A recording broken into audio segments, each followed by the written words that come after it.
아시티비 구독자 여러분 반갑습니다. 오늘 제 1강, 2강에서 통해서 경매에 대한 구조와 우리가 경매를 어떻게 해서 알아야 되는지, 왜 꼭 이렇게 경매가 필요한 것인가를 조금 스터디를 했었는데요. 박사님, 그럼 오늘 어떤 강의를 준비하셨습니까? 예, 오늘은 실제로 경매 진행되는 그런 사례들을 보면서 경매 당하지 않기 위해서 우리가 어떻게 대처해 나갈 것이냐. 경매 당하지 않기 위해서. 경매를 알게 되면 왜 내가 마지막에 최종적으로 이렇게 된다는 것을 내가 알게 되면 그렇게 안 당하기 위해서 중요한 준비를 할 거 아니겠습니까? 진짜 중요한 그래서 내용이네요. 젊은 친구들 같은 경우에 뭐 자기가 몇 년 동안 열심히 모았던 그 보전금을 다 날리는 이런 상황이 되니까 참 얼마나 안타깝습니까? 맞습니다. 그래서 보전금을 날리지 않기 위해서 우리가 왜 경매를 꼭 배워야 되는지 이런 것들을 알아보는 시간을 갖도록 하겠습니다. 알겠습니다. 오늘 좀 주의 깊게 들으셔야 될 것 같네요. 예.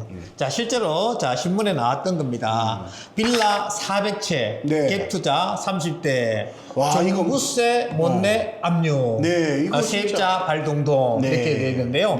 지금 실제로 인천의 미추홀구 같은 경우에 전세 사기로 해가지고 몇백 채가 지금 경매에 나와 있는 상황입니다. 그래서 그분들 정말 얼마나 안타깝습니까? 그래서 왜 이렇게 경매가 될 수밖에 없는지 한번 보시면요. 세금 약 36억 원 체납해 주택 압류 통지, 피해자들 단체 소송 검토 이렇게 되어 있습니다. 이것이 어떤 내용인가 하면요. 자, 실제로 시세가 한 2억짜리 아파트입니다. 근데 금액이 막 올라가는 그런 과정이었기 때문에 1억 5천에 매입을 했어요.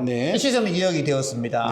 그러면서 전세는 1억 8천에 이렇게 들어갔다는 거예요. 근데 이분이 400채 가지신 분 같은 경우에 우리가 이 종부세가 문재인 정부 들어서 가지고 이 말미에 종부세를 6% 올려버린 거예요.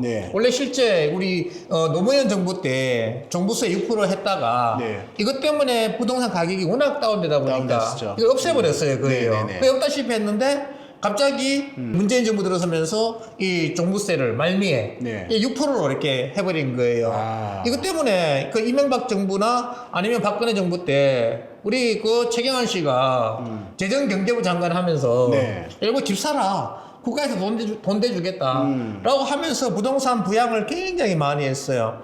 그래가지고 문재인 정부 때 부동산 가격이 많이 올라가는 그런 상황인데 결국은 마지막에 부채값을 잡아야 되겠다 해가지고 종부세를 6%로 때린 겁니다. 그래서 자 400채 같으면요 보통 이제 공시지가가 이렇게 1억 4천에 잡힙니다. 70% 이렇게 잡히게 돼요. 그러면 연 6%니까 0.069이 된다는 거예요. 그러면 33억 6천만 원 매년 종부세로 내야 되는 이런 상황이 되는 겁니다. 이분 같은 경우에 저렴하게 사가지고 전세금 해서 다시 또 집을 사고 또 전세금에서 집을 사고 전세금에 집을 사고 해가지고 400채를 만들었는데 갑자기 1년에 33억 6천만 원 세금을 내라고 하니 결국 세금을 낼 수 있는 여력이 되지 않는다는 겁니다. 그리고 우리가 실제로 배당을 배우게 되면요. 경매 진행시키고 나서 배당을 해주게 되는데 경매 비용이 제일 먼저 나가고요. 소액임 차인과 임금채권이 나갑니다. 그리고 당해세라고 있는데 당해세는 이 물건에 부과된 세금이에요. 그래서 종부세가 제일 먼저 배당이 되는 겁니다. 그래서 경매를 진행시켜가지고 환가를 시키면 결국 종부세가 제일 먼저 배당받아가요. 그러면 임차인 같은 경우에 1억 8천 전세권자는 결국 이 3순위에 여기에 날짜로 계산해가지고 받는 이런 상황이 됩니다. 그러니까 종부세가 먼저 받아가니까 어떻게 임차인들이 보전금을 받지 못하는 이런 상황이 발생을 하는 겁니다. 그래가지고 급하게 만든 것이 뭔가 하면 결국 2021년도에 임차인하고 그다음에 당해세 종부세하고 날짜 계산해가지고 먼저 빠른 사람이 배당받아 간다 이렇게 바꿨습니다. 지금은 당해세보다도 이 확정일자 받은 임차인이 이 날짜가 빠르면 먼저 받을 수가 지금은 있어요. 그렇지만 지금 당해세 이것이 크기 때문에 이 손해가 임차인 같은 게 굉장히 큰 상황이 됩니다. 그러네요. 그래서 이런 물건들에 들어가시면 안 된다는 거예요. 우리가 자 전세를 들어갑니다. 그러면 주인한테 아니면 부동산한테 가서 계약을 써요. 그때 계약 쓸 때 가장 먼저 확인해야 될 것이 뭐라고 생각하십니까? 먼저 일단은 등기부등본을 먼저 등기부등본은 기본적으로 다 보지 않겠습니까? 보고요. 확인하고 또 뭐 넥스트는 뭘 봐야 될까요? 그러면? 기본적인 거 뭐 이렇게 경기 동본을 본다, 뭐 시세 파악한다 이런 것들도 이렇게 파악하는데 저는 가장 먼저 봐야 될 것이 뭔가 하면 주인이 뭐 하시는 분이냐. 아 주인은 뭐 하는 예, 직업이 이걸 뭐냐. 저는 제일 먼저 물어봅니다. 오. 주인이 뭐 하시는 분이냐. 어. 만약에 주인이 있지 않습니까? 우리 네. 부동산 가면 아이고 이분은 뭐 집이 몇백 채 있으니까 걱정하지 마이소 라고 얘기하거든요. 네. 집이 몇백 채 있다 그러면 여기에 해당된다는 겁니다. 그래서 제일 위험한 사람이 집 몇백 채 갖고 있다. 이분이 제일 위험한 사람이에요. 여기는 절대 전 들어가지 마라 이렇게 말씀을 드립니다. 아, 네네. 집값 떨어지면 가장 먼저 피해 볼 사람이 이런 분들이에요. 그래서 몇백 채 가졌다 하면 절대 조심하시라고 말씀드리고요. 그 다음에 또 우리 임금채권이 있습니다. 임금채권이 1순위로 배당이 돼요. 3개월치 임금하고 3년치 퇴직금이 되는데 네. 이것이 제일 먼저 배당이 됩니다. 그러면 사업하신 분들 같은 경우는 또 임금채권이 생길 수 있지 않겠습니까? 그죠. 그러면 임차 보증금보다도 네. 먼저 임금채권이 배당을 받게 돼요. 그러면 사업한다 그러면 조심하라 말씀을 드립니다. 왜? 이 사업하시는 분은 임금채권이 생길 여지가 상당히 많기 때문에. 아 그런 부분이 그래서 저는 우선적으로 들어가는 거죠. 그렇죠. 그 경매를 알게 되면 내 보증금을 지키는 그런 방법을 알 수가 있다는 거예요. 그래서 돈 벌려고 하는 목적도 있지만 경매를 반드시 배워야 되는 것은 뭐? 내 재산을 지키기 위해서. 먼저 내 재산을 지키는 방법을 알고 투자해야 되지 내 재산도 못 지키면서 투자하시게 되면 결국은 나중에 남는 것이 없는 이런 상황이 된다는 겁니다. 그렇네요. 우리 축구 명언 중에 네. 승리를 얻기 위해서는 공격을 해라. 그런데 승리를 얻기 위해서는 반드시 수비를 해라 이렇게 얘기하거든요. 승리, 수비가 단단해야지만 결국 이길 수 있는 여건이 됩니다. 그죠. 수비가 안 되면 네. 안 돼요. 그래서 경매도 마찬가지입니다. 네네. 내 재산을 먼저 지키는 방법을 알고 네. 그 다음에 공격을 네. 적극적으로 투자를 해야 되지 네. 내 재산을 지키는 방법도 모르고 공격하다가는 나중에 폭망하는 이런 지름길이 된다 보시면 되겠습니다. 그리고 실제로 있지 않습니까? 네. 경기도 동탄에 네. 아파트 48채가 경매가 진행이 되었어요. 신문에 나온 내용인데요. 자, 실제 내용은 이런 내용입니다. A가 자 48채를 소유를 하고 있었습니다. 네. 근데 A분이 동탄에 입주할 때 결국 이 분양가가 2억이었어요. 네네네. 이때지 않습니까? 미분양이 많았기 때문에 그냥 계약금만 주면 네. 입주권을 줬습니다. 네. 그래가지고 이분이 48채를 계약을 했던 거예요. 그래서 이거 100만 원, 200만 원 하면 되니까 거의 뭐 4,800만 원 가지고 이 48채를 마련했던 거죠. 그런데 입주 때가 됐을 때 이 아파트 금액이 2억 4천이 돼버린 겁니다. 그러니까 어떻게 전세 2억 2천에 전세를 놓은 거예요. 48명의 전세를 놨던 거죠. 네.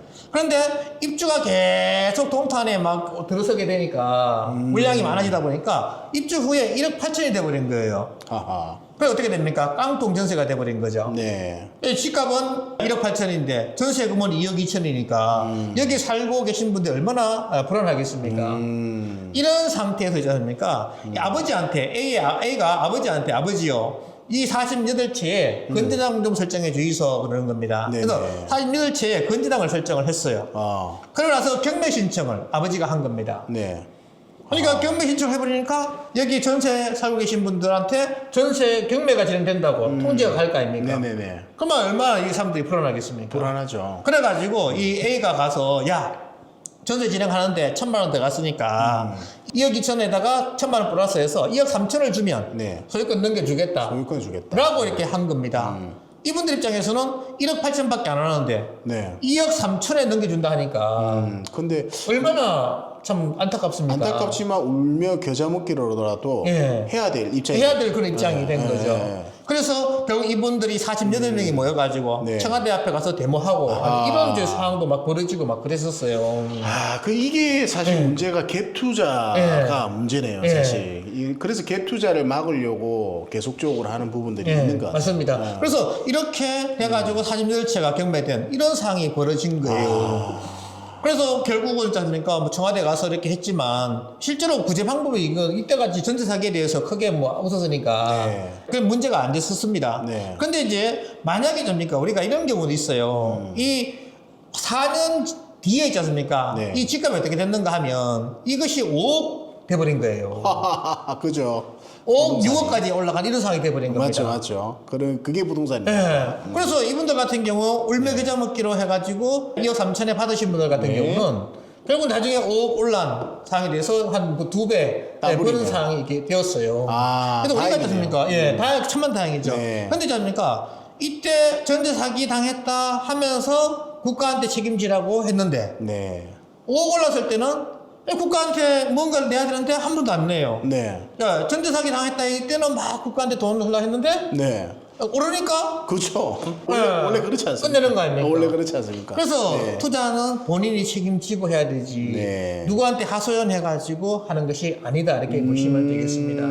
그래서 이런 경우에 이렇게 들어가면 안 되는 걸 들어갔다 보시면 돼요. 네네네. 그리고 있지 않습니까? 여기에 대구인데요. 네. 수성구 깡통전세 피해해가지고 대구 전역 확산돼 있는데요. 이분이 창원에 살고 계신 분이셨어요.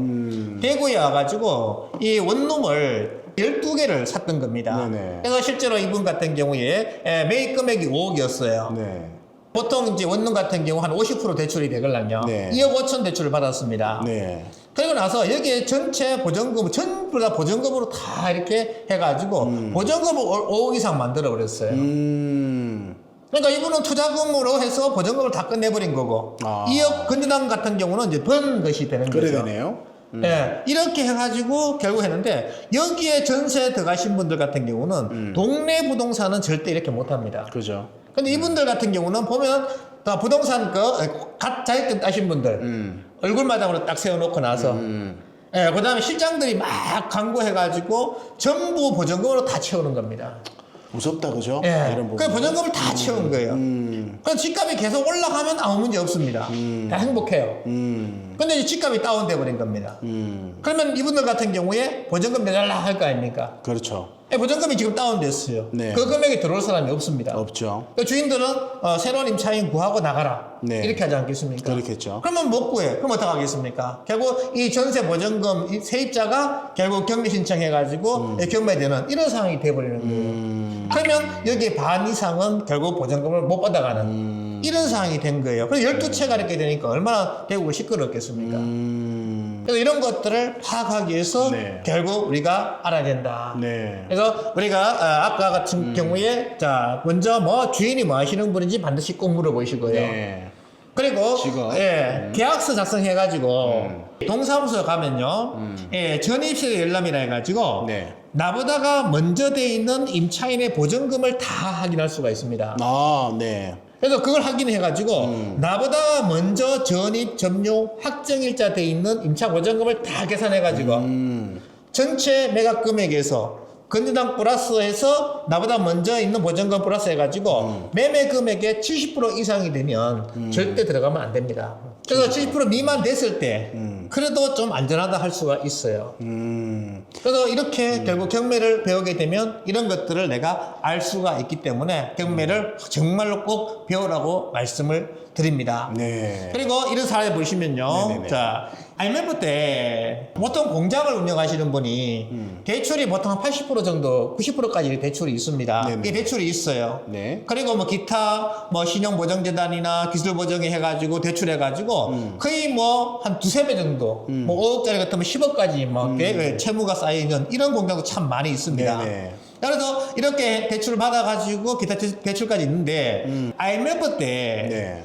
그때 혹시 예금 넣어 보셨습니까? IMF 때는 네. 제가 그때는 좀 어렸습니다. 어렸습니까?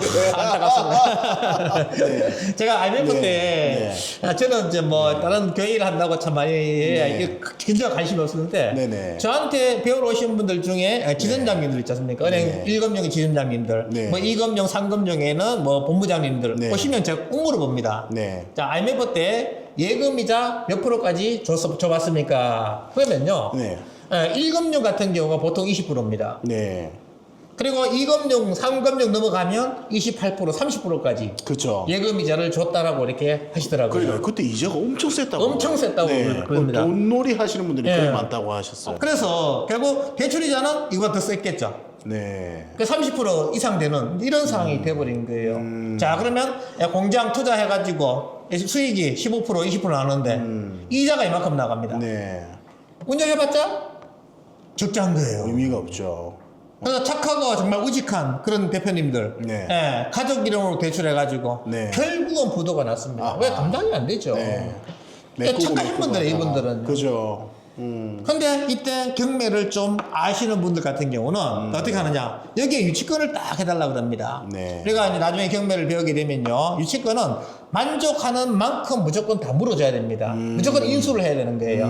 그래서 유치권 하는 목적이 다른 사람들 못 들어오게 유치권을 딱 이렇게 설정을 하는 겁니다. 우리가 뭐 대학교 같은 데 가면 CEO 교육 해가지고 많이 합니다. 네. 그런데 보통 그분들이 뭐 배우러 오시는 것도 있지만 네. 결국 인맥을 만들려고 오시는 분들이 상당히 많거든요. 거기 나가가지고 결국 건축하시는 분들 사귀어가지고 야 여기에다가 유치권 좀 해둬라고 이렇게 요청을 하는 겁니다. 그러고 나서 경매 신청을 해요. 네. 그리고 대출 안 갚으면 바로 경매 진행이 되겠죠. 네네네. 그리고 저니까 이 채무자는 입찰을 못합니다. 채무자 본인은 입찰을 못해요. 네네. 가족은 가능합니다. 그러니까 본인만 못하고 가족까지는 직계 가족 나가네. 직계 가족도 다 됩니다. 아, 다 되는 거. 본인만 못해요. 사모님, 아들 다 됩니다. 아, 그러네요. 그런데 있지 않습니까? 우리가 저번에 이제 그 공장 대표님이라고 해가지고 저한테 배우러 오셨어요. 네. 사장님, 우리 같이 투자합시다 해가지고 명함에 이제 이름이 있을 거 아닙니까? 네네네. 명함하고 이제 실제 투자하려 그러면 인감 전면서가 가져야 될 거 아니에요. 네네네. 인감 전면서 내용하고 명함 내용이 틀린 거예요. 아니 사장님 이름으로 하셔야 되는데 왜 이거 누구예요? 그러니까 며느리라는 거예요. 공장 대표가 며느리 돼 있다는 거예요. 왜 그럴까요? 우리가 아들 믿을 수 있습니까? 잘 못 믿죠? 네. 며느리 믿을 수 있어요? 뭐 다 믿긴 믿을 수 있는데. 그거 믿어요? 왜 믿죠? 대단하십니다. 저는 아직도 믿지 말라 그러는데. 믿죠. 야, 며느리까지 믿을 수 있다. 예, 야, 대표님 믿죠. 사기 잘 당하실 것 같은데. 이런 분들 사기 잘 당할 저는 절대 믿지 말라고 하셨는데. 예. 그래. 며느리 이름으로 투자. 왜 그렇게 명의를 바꿨을까? 지금 처음에 멘붕 돼가지고, 아니, 며느리 이름으로 어떻게 투자하십니까? 네네. 그러니까 이분이 묻지부지 하시는 거예요. 나중에 알고 보니까 이겁니다. 이때 경매 진행 시켜가고 있지 않습니까? 이 아들 이름으로 낙찰받으면 어떻게 되겠어요? 이거 채무자들이 같이 있었구나. 알겠죠. 사모님 이름 알겠죠. 며느리로 하면 며느리까지 사람들이 조사를 못 하겠죠. 그럼 그 전에 이런 가정이 있었던 거네요. 그렇죠. 이런 걸 아시는 분인 거예요. 며느리 이름으로 낙찰 받아가지고 왜 유치권을 설정해놨으니까 네. 아무도 입찰 못 하는 겁니다. 그 유치권 설정은 어떻게 하나요? 그냥 서류만 있으면 됩니다. 그러니까 서류만 갖춰가지고 내면 법원에서 그냥 받아줘요. 되고 안 되고 그건 나중 문제예요. 그렇기 때문에 서류만 갖춰가지고 내서 좀 쉽게 할 수 있어가지고 이렇게 하는 겁니다. 옛날에 정말 쉬웠고요. 네. 지금은 조금 까다로운 부분이 있습니다. 만약에 잘못되면 이 가짜로 이제 경매 입찰 방해죄가 돼요. 네네. 이걸 입찰 금액을 낮추기 위해서 하는 목적이기 때문에 경매 입찰 방해죄가 돼가지고 형사적인 구속 당할 수 있는 감옥 가야 되는 이런 상황도 벌어지니까 조심하라고 말씀드립니다. 그래서 경매 가 되게 되면요, 우리 건조장이 이렇게 있고요, 압류 있고 이렇게 있으면 우리가 이 건조장을 말소 기준권이라 그래요. 네. 그래서 내가 소멸시키는 것이 아니고 네네. 국가에서 말소 기준 권리 밑으로 해가 다 소멸시켜 줍니다. 이거를 싹 소멸시켜줘요. 그러니까 낙찰 금액으로 이 모든 부채를 싹 다 정리하는 겁니다. 이게 경매예요.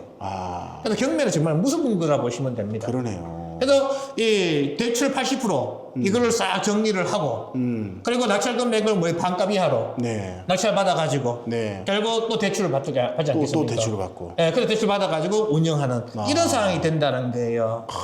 그래서 부채 정리가 싹 되니까 얼마나 참 이분이 나름대로 머리가 좀 비상하신 분이시죠. 그러네요. 그래서 자 여기서 이분이 잘했느냐